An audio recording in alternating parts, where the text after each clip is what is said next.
ডেমোক্রেটরা বিরোধিতা করে স্টেটের বাইরে চলে গেছেন, মানে এরকম একটা পরিস্থিতি তৈরি হয়েছে।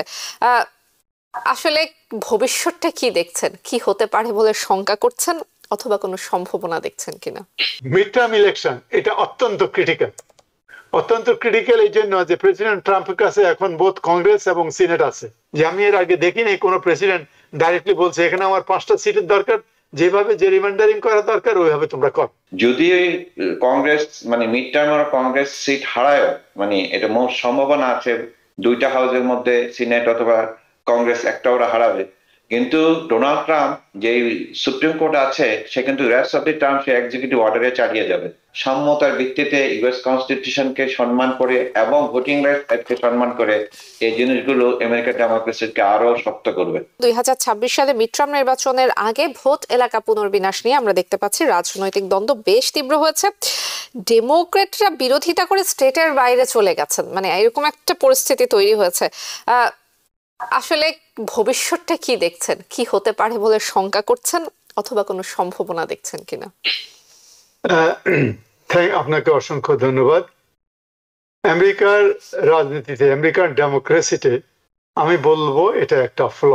এই যে আপনার যে রিমাইন্ডারিং যেটা বলে আর কি, যে নিজেদের যেখানে যে দল ক্ষমতায় আছে তারা সেইভাবে তাদের ওই নির্বাচন ম্যাপটাকে এমন ভাবে সাজিয়ে নেয় যে তাদের প্রতিনিধিটা নির্বাচিত হতে পারে।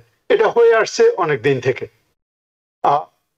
তো এইবার আমি প্রথম দেখলাম যে একজন প্রেসিডেন্ট ডাইরেক্টলি ইনভলভ হচ্ছে, বলছে যে আমার আরো 5টা সিট দরকার, এমন ভাবে করো যাতে আমি 5টা সিট পাই। প্রেসিডেন্ট ট্রাম্প এটা একদম নেকেট হয়ে যাচ্ছে। আমি মনে করি আমেরিকান ডেমোক্রেসির জন্য এটা একটা অন্ধকার পরিবেশ সৃষ্টি হচ্ছে।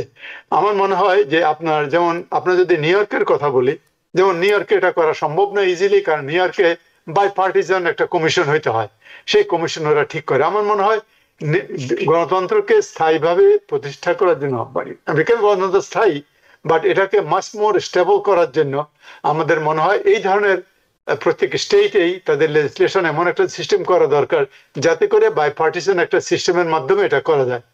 নতুবা যারা ক্ষমতায় থাকবে যে প্রভিন্সের, যে স্টেটের, তারা এই জিনিসগুলা ম্যানিপুলেট করবে।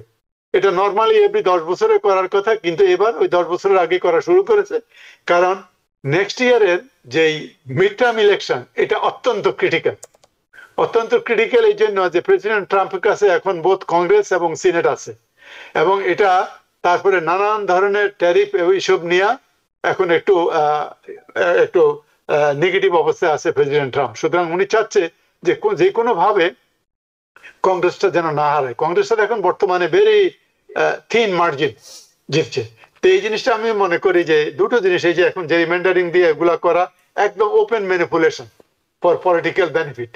আর সেকেন্ড থিংটা তো আমি বলে আসছি যে লবিং, এখানকার ডেমোক্রেসিটাকে কিভাবে ডেমোক্রেসিটাকে মিডিয়ার থ্রুতে ম্যানিপুলেট করে, এই জিনিসগুলো কিন্তু আমাদের ডেমোক্রেসির জন্য ভবিষ্যতের জন্য খারাপ আমি মনে করি।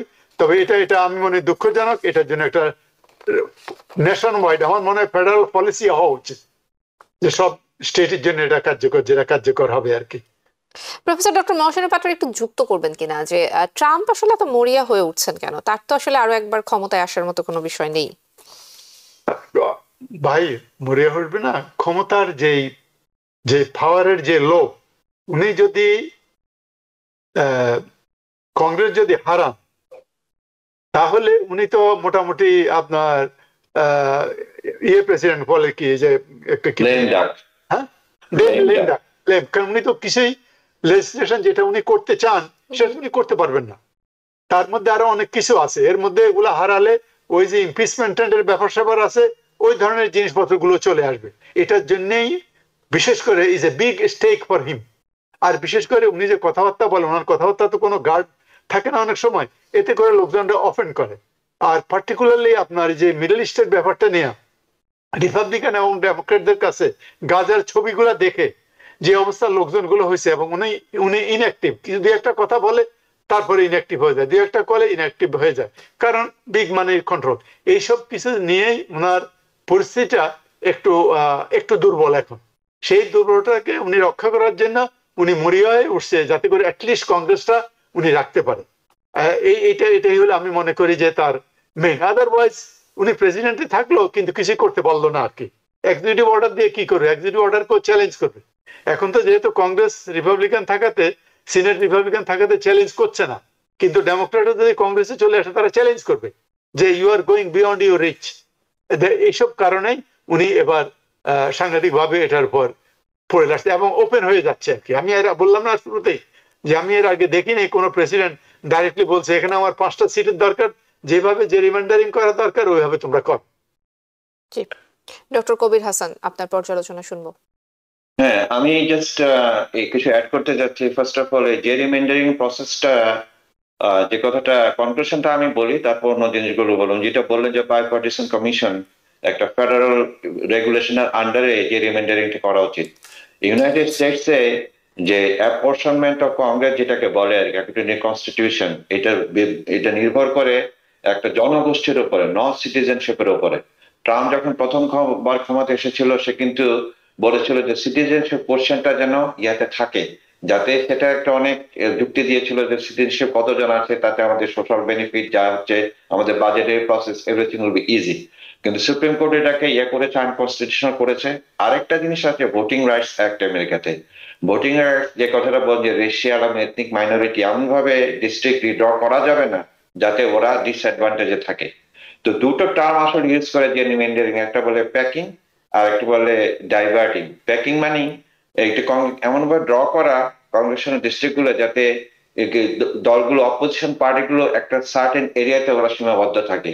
আর ডাইভার্টিং হলো এমন ভাবে এটাকে করে দেওয়া, মানে ছড়িয়ে ছিটে দেওয়া, যাতে সবসময় ওরা মাইনরিটি ফিল করে, ওরা মনে করে যে আমরা ভোট দেই বা না দেই এতে কোনো চেঞ্জ হবে না। আর যে 5টা সিটের কথা উনি বললেন, এই 5টা সিটকে এবার ওরা চিন্তা করে দেখেছে যে এটা যদি করে তাহলে 5টা সিট ওদের পক্ষে যাবে।